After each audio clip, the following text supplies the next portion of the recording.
Dear students, now we are going to another important theorem. Let X be an armed space. A is a compact linear operator on X. If X is infinite dimensional, if the dimension of X is infinite, then 0 is an approximate eigenvalue of A. That's our next result.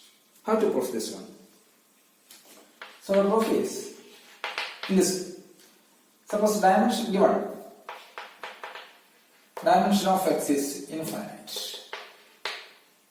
X is an infinite dimension. X is an infinite dimension, then consider an infinite linearly independent subset. That is a set of all x1, x2, x3, etc. being an infinite linearly independent subset of X. Okay, linearly independent subset of X. Why? Because X is of infinite dimension. Let us now define, let us set n. Set n equals span x1, x2, etc. xn. Linear combination of this xi's, where I ranges from 1 to n. Where here n equals 1, 2, 3. Clearly, this set n be a proper subspace of set n plus 1. Okay, set n be a proper subspace of set n plus 1. And being finite dimensional, set n is finite dimensional, set n, dimension of set n. Dimension of set n is finite. Dimension of set n is finite means what is set n? Set n is closed. Why? Because finite dimension, that's the important result.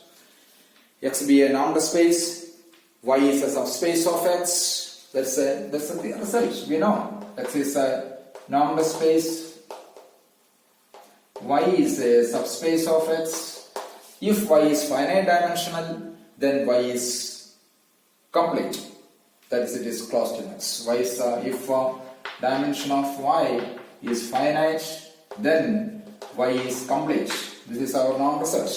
So according to that argument, set n is a proper subspace of Zn plus 1. Also dimension of Zn is finite. Zn is finite dimensional.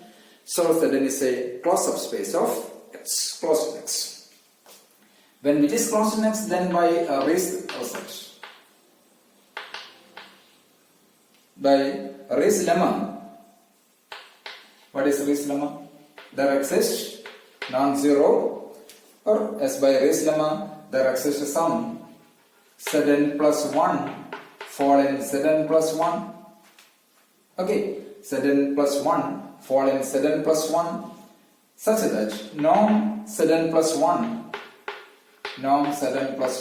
equals 1, and distance between Zn and Zn plus 1, or Zn plus 1 and Zn, distance between Zn plus 1 and Zn greater than or equals 1 by 2. This is by Rie's. Since Zn is of finite dimensional, Zn is a proper subspace of Zn plus 1.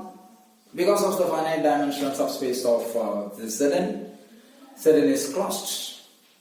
Then by Rie's lemma, there exists some Zn plus 1 falling in this Zn plus 1, with a non-Zn plus 1 is 1, and distance between this Zn plus 1 and Zn greater than or equals 1 by 2. This is why, because of a well-known result that is known as Rie's lemma.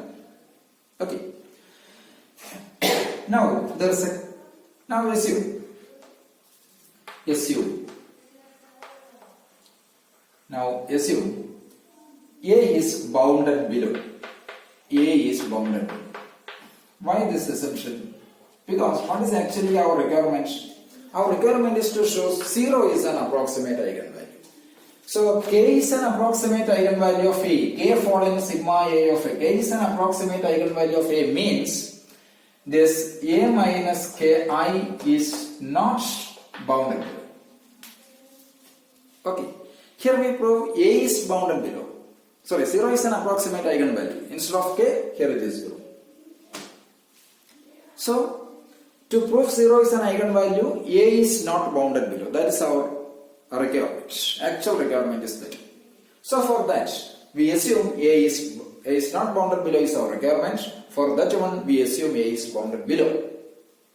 Now, When A is bounded below, what happens? A is bounded below means there exists some beta greater than 0, and for all x of all n x such that beta norm x greater than or equals norm x, or norm x less than or equals beta norm x. Okay. Then consider for all n equals n and m, which equals 1, 2, 3, etc., and n differs from m. Consider norm a sudden minus a sudden. A sudden minus a sudden. A sudden minus a sudden means norm a of sudden minus sudden. So that is greater than or equals beta norm sudden minus sudden. Why? Because norm ax less than or equals beta. So, but norm sudden minus sudden, distance between sudden plus 1 and sudden greater than or equals 1 by 2. So it is greater than or equals beta into 1 by 2 means beta by 2. So norm a sudden minus a sudden greater than or equals beta by 2. That means sequence a sudden does not have a convergent subsequence. Does not has a convergent subsequence. A sudden does not have a convergent subsequence, but what is sudden? Sudden is in sudden such that norm sudden equals 1. That's a contradiction. Why? Because A is a compact linear operator. We know when A is a compact linear operator, then there exists a subsequence sudden of sudden, such a sudden J of sudden, such that A sudden has a convergent subsequence. Means A sudden J converges to some else. But here sequence A sudden does not have a convergent subsequence. That's a contradiction to the compactness of E. This contradiction is due to our wrong assumption. Therefore A is not bounded below. What is our assumption? A is bounded below. We start from A is bounded below, but we reach a contradiction. So our assumption is wrong. That means A is not bounded below. A is not bounded below means A means A minus 0 into I. A minus 0 into I is not bounded below. That is, instead of K here it is 0. Means 0 is an approximate eigenvalue of A. That is 0 falling sigma A of A. Okay. So this is the proof of that result.